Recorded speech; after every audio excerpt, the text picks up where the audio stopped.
মহান স্বাধীনতা দিবসের শুভেচ্ছা। স্বাগত জানাচ্ছি দীপ্ত সন্ধ্যা সংবাদের সাথে রয়েছে দোলা ডলোরেস। শুরুতেই জানাবো সংবাদ শিরোনাম। স্বাধীনতা দিবসে বীর শহীদদের প্রতি বিনম্র শ্রদ্ধা, স্মৃতিসৌধে রাষ্ট্রপতি, প্রধানমন্ত্রী সহ সর্বস্তরের মানুষ।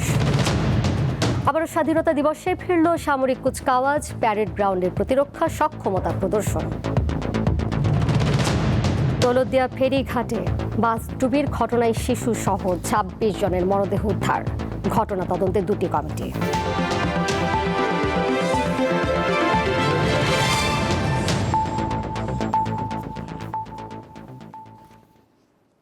বিনম্র শ্রদ্ধা ও গভীর ভালোবাসার মধ্য দিয়ে উদযাপিত হচ্ছে মহান স্বাধীনতা ও জাতীয় দিবস।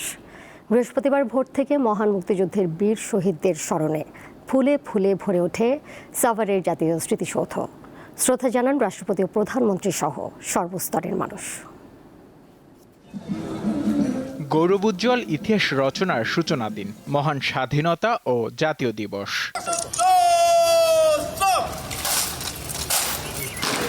এ উপলক্ষে শুক্রবার সকালে জাতির শ্রেষ্ঠ সন্তান মহান মুক্তিযুদ্ধের বীর শহীদদের প্রতি শ্রদ্ধা জানাতে সাভারে জাতীয় স্মৃতিসৌধে উপস্থিত হন রাষ্ট্রপতি মোহাম্মদ শাহাবুদ্দিন ও প্রধানমন্ত্রী তারেক রহমান। প্রথমে রাষ্ট্রপতি ও পরে প্রধানমন্ত্রী শ্রদ্ধা নিবেদন করেন। এরপর মন্ত্রিসভার সদস্যদের সঙ্গে আরেকবার শ্রদ্ধা জানান প্রধানমন্ত্রী। এছাড়া তিন বাহিনীর প্রধান, মুক্তিযোদ্ধা, তাদের পরিবারের সদস্য এবং জুলাই আন্দোলনে আহত ও নিহতদের পরিবারের সদস্যরা শ্রদ্ধা নিবেদন করেন জাতির সূর্য সন্তানদের উদ্দেশ্যে। সকালে জাতীয় সংসদের বিরোধী দলীয় নেতা ও জামায়াতের আমির শ্রদ্ধা জানান মুক্তিযুদ্ধে শহীদদের প্রতি। রাষ্ট্রীয় আনুষ্ঠানিকতা শেষে সর্বসাধারণের জন্য খুলে দেয়া হয় জাতীয় স্মৃতিসৌধ। মুক্তিযুদ্ধ যেহেতু এটা সত্য, এর রেলেভেন্স বা প্রাসঙ্গিকতা আসলে কখনো আমাদের বাংলাদেশের ইতিহাস থেকে যাবে না। আমরা যুদ্ধ করে দেশ স্বাধীন করেছি, বাংলাদেশ পেয়েছি ইনশাল্লাহ, কিন্তু আমাদের মনের দিক দিয়ে শান্তি নাই, দেশে দুর্নীতিতে ভরপুর। এই দিনটি বাঙালি, বাংলাদেশ সবকিছু নতুন সূচনার একটা সূতিকাগার। এই দিনটি যোদ্ধারা যে উদ্দেশ্যে প্রাণ দিয়েছিলেন সেই উদ্দেশ্য সফল হবে। আমরা প্রতি বছর এখানে এসে ফুল দেব, শ্রদ্ধা করব তাদেরকে। একটি নিরাপদ ও সুখী সমৃদ্ধ মানবিক বাংলাদেশ গড়ে তোলার কথাও বলেন স্মৃতিসৌধে আগতরা। ২৬ শুধু একটি দিন নয়, একটি চেতনা, আত্মত্যাগ আর স্বাধীনতার প্রতীক। যে আন্দোলনের মধ্য দিয়ে দীর্ঘ ৯ মাস রক্তক্ষয়ী যুদ্ধের পর লাল সবুজের পতাকার কাছে শেষমেশ আত্মসমর্পণ করতে বাধ্য হয় পাকিস্তানি শাসক গোষ্ঠী। আর যেই বীর সন্তানদের আত্মত্যাগের বিনিময় আজকের এই অর্জিত স্বাধীনতা ও নতুন বাংলাদেশ, সেসব শহীদদের প্রতি শ্রদ্ধা জানাতে সকাল থেকেই জাতীয় স্মৃতিসৌধে ঢল নামে হাজারো মানুষের। আগামীর পথ চলা হোক মুক্তিযুদ্ধের চেতনায়, এমনটাই প্রত্যাশা সকলের। নূর আলম, জাতীয় স্মৃতিসৌধ, সাভার, ঢাকা। মহান স্বাধীনতা ও জাতীয় দিবসে নানা আয়োজনের মধ্য দিয়ে সারা দেশে মুক্তিযুদ্ধের বীর শহীদদের প্রতি শ্রদ্ধা জানানো হয়। প্রথম প্রহরে রংপুর কেন্দ্রীয় শহীদ মিনারে বিভিন্ন রাজনৈতিক দলের নেতারা পুষ্পস্তবক অর্পণের মাধ্যমে শহীদদের প্রতি শ্রদ্ধা নিবেদন করেন।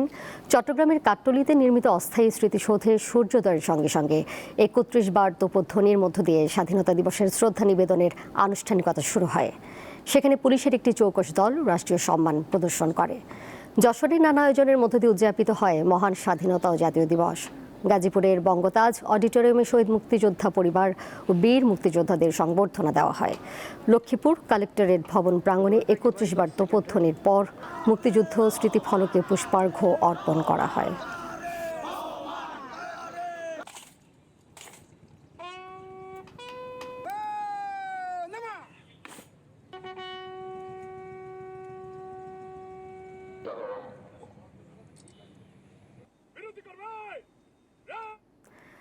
আবারও মহান স্বাধীনতা ও জাতীয় দিবসে ফিরল বর্ণাঢ্য কুচকাওয়াজ।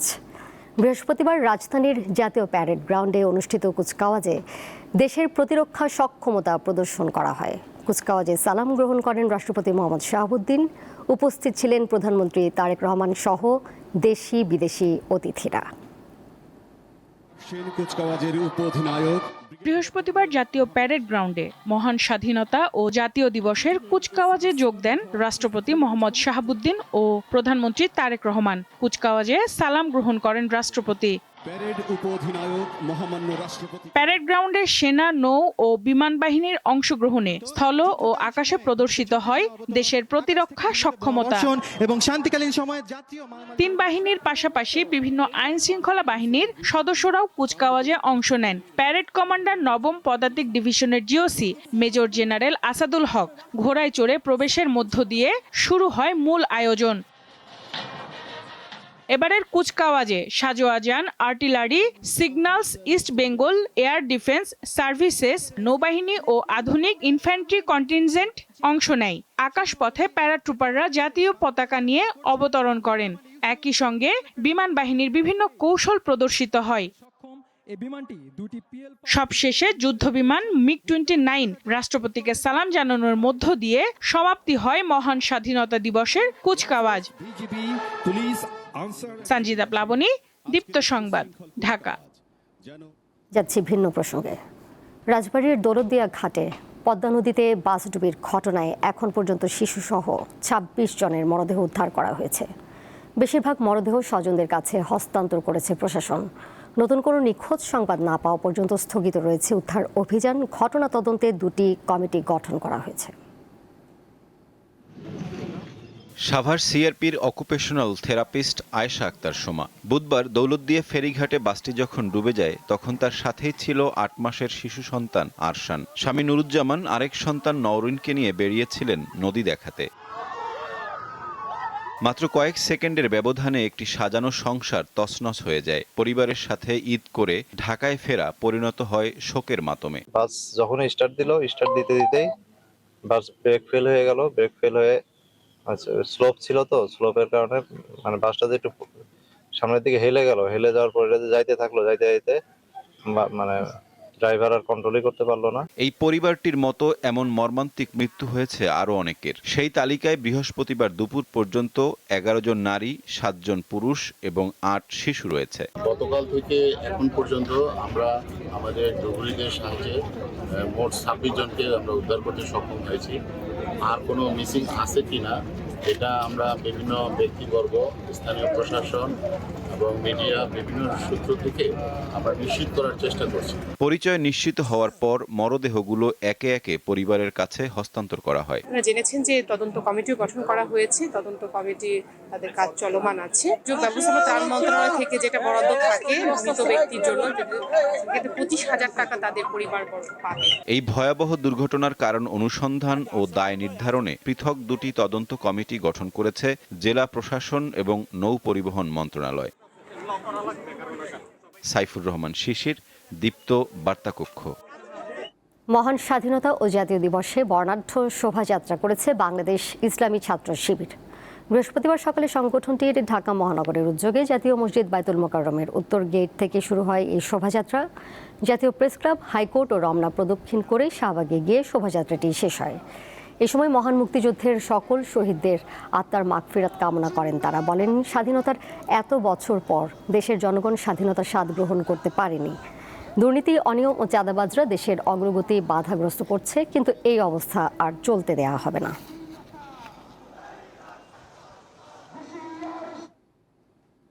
চট্টগ্রামে ঢাকাগামী ট্রেন চট্টল এক্সপ্রেসে অগ্নিকাণ্ডের ঘটনা ঘটেছে। বৃহস্পতিবার সকাল 5:45টার দিকে চট্টগ্রামের সীতাকুণ্ড উপজেলার ফৌজদারহাট এলাকায় এই ঘটনা ঘটে। ফায়ার সার্ভিস জানিয়েছে, ঢাকাগামী ট্রেনটির পাওয়ার কারে আগুন লাগে। পরে পাশের শীতাতপ নিয়ন্ত্রিত একটি বগিতে আগুন ছড়িয়ে পড়ে। খবর পেয়ে ফায়ার সার্ভিসের 2টি ইউনিট ঘটনাস্থলে পৌঁছে আগুন নিয়ন্ত্রণে আনে। দুর্ঘটনার 5.25 ঘন্টা পর সকাল 10:30টার দিকে আগুনে পুড়ে যাওয়া পাওয়ার কার ও ক্ষতিগ্রস্ত একটি শীতাতপ নিয়ন্ত্রিত বগি রেখে ট্রেনটি ঢাকার উদ্দেশ্যে রওনা হয়। আগুন লাগার এই ঘটনা তদন্তে 4 সদস্যের তদন্ত কমিটি গঠন করেছে রেলওয়ে পূর্বাঞ্চল।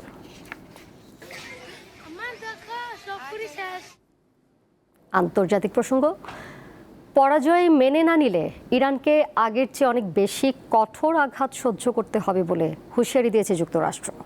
কিন্তু আলোচনার প্রস্তাব প্রত্যাখ্যান করে লড়াই চালিয়ে যাওয়ার অঙ্গীকার করেছে তেহরান। যুদ্ধ বন্ধে বিভিন্ন মাধ্যমে তেহরানের কাছে বার্তা পাঠাচ্ছে ওয়াশিংটন, কিন্তু তাদের সাথে কোনো আলোচনা চলছে না বলে জানিয়েছেন ইরানের পররাষ্ট্রমন্ত্রী আব্বাস আরাকচি।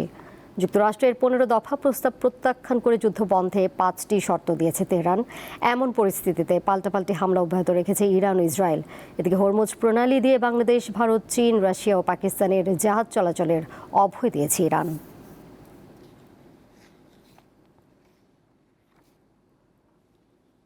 এবারে খেলার খবর। মহান স্বাধীনতা দিবসে সাবেক ফুটবলারদের অংশগ্রহণে প্রীতি ম্যাচ আয়োজন করে বাফুফে। রাজধানীর গুলিস্তানে জাতীয় স্টেডিয়ামে উপস্থিত থেকে এই ম্যাচ উপভোগ করেন প্রধানমন্ত্রী তারেক রহমান। এই সময় তার সাথে ছিলেন কন্যা জাইমা রহমান।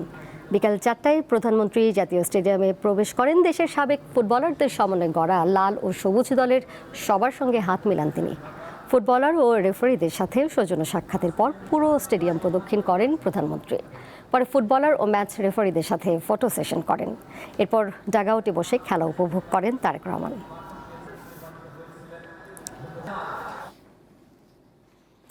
ফিফা প্রীতি ম্যাচে প্রথমার্ধ শেষে ভিয়েতনামের বিপক্ষে 3-0 গোলে পিছিয়ে আছে বাংলাদেশ। ভিয়েতনামের হ্যানয় স্টেডিয়ামে বাংলাদেশকে আতিথ্য দেয় স্বাগতিকরা। 5-2-3 ফরমেশনে খেলছে ভিয়েতনাম, বিপরীতে বাংলাদেশ খেলছে 4-3-3 ফরমেশনে। এই ম্যাচ দিয়ে জাতীয় দলে অভিষেক হয়েছে স্ট্রাইকার মিরাজুল ইসলামের। এছাড়াও গোলরক্ষক হিসেবে খেলছেন মেহেদী হাসান শ্রাবণ। ম্যাচের 8 মিনিটে প্রথম গোল হজম করে অতিথিরা। এরপর বাজে রক্ষণের খেসারত দিয়ে আরও 2 গোল হজম করে হাভিয়ার ক্যাব্রেরার শিষ্যরা। ভেতরে ফেলা হয়েছে এবং সেখান থেকেই লাফিয়ে উঠে header Cabrera he is not happy.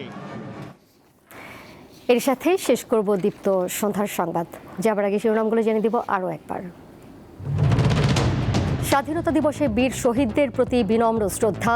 স্মৃতিসৌধে রাষ্ট্রপতি, প্রধানমন্ত্রী সহ সর্বস্তরের মানুষ। আবারও স্বাধীনতা দিবসে ফিরল সামরিক কুচকাওয়াজ। প্যারেড গ্রাউন্ডে প্রতিরক্ষা সক্ষমতা প্রদর্শন।